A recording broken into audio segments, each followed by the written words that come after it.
Well, Bockfest is this weekend, and it is a tri-state tradition that you're probably going to want to be part of. Yeah, and here to chat about one of the Bock beers that you'll be able to try this weekend is Nick Landers, head brewer at the Moorline Lager House.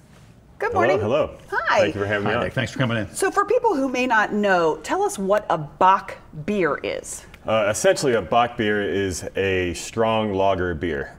So it also comes, Bock is also the German word for goat. That's why you see lots of goats everywhere. Sure. But it's essentially a strong lager beer. You can have multiple types of Bocks. Like if you see a Doppelbock, it's basically an even stronger one. Weissenbock could have some wheat in there, but a Hellesbock, more pale. Most Bocks usually have an amber color. Okay.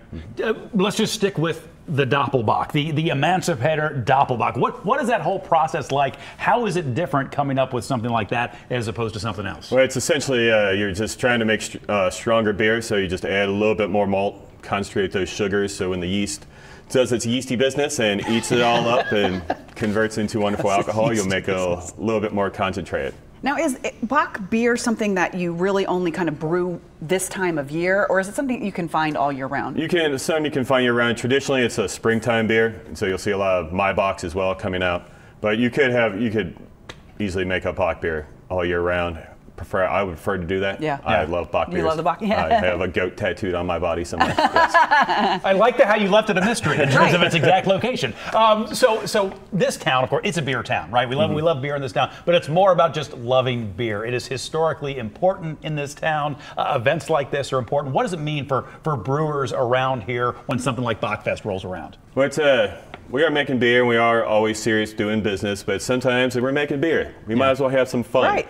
And that's what's really great about these festivals, just everybody come out, celebrating spring, celebrating the change of seasons, having a good old time with a very fun, highly quaffable beer. Well, speaking of fun, in addition to the parade and the Bockfest halls, what's going to be going on at the Moorline Lager House this weekend? Well, Friday we are going to tap. We have a cask of our Emancipator Doppelbock that we will be tapping on Friday at noon. Okay. And we will have all the Bock beers from around the city, a few in northern Kentucky and all around the region.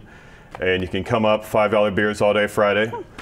Saturday, we also did a Bockfest homebrew competition, and last year's champion, we brewed up their beer, and he's going to be in to crack up another cask. Oh, that's cool. And drink more beer. And it's basically, we'll have food specials, music. Cincinnati Beer Band will be playing Saturday. Sunday will be more of a German theme, so we'll have a bunch of German dancers, accordion players, things like that. Is there any Bock beer in here right now? There is. Would you like to see some? I would like to pour some out because Okay. I want to ask you, is Bock beer more like a dark kind of beer, or is it more just the way it's? Typically, you see a more amber color, and they're more malty than hoppy.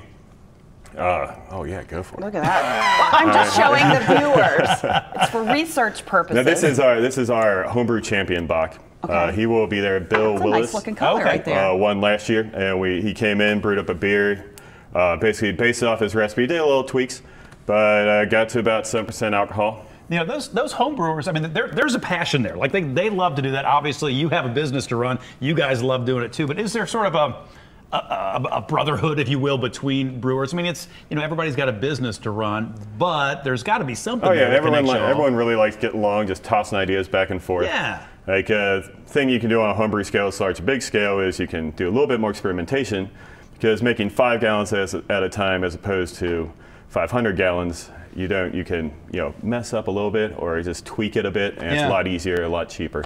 But then, you can play around with small things, and a lot of homebrewers will play around with small things and then just toss out ideas. Professional brewers will be like, that might be crazy.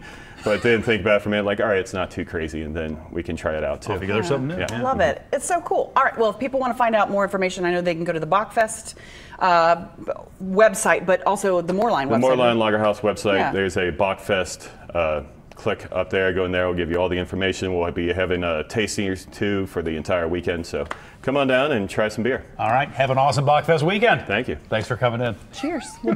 You can always get local stories right here on YouTube, but go ahead and hit that subscribe button to get notifications to stay in the know.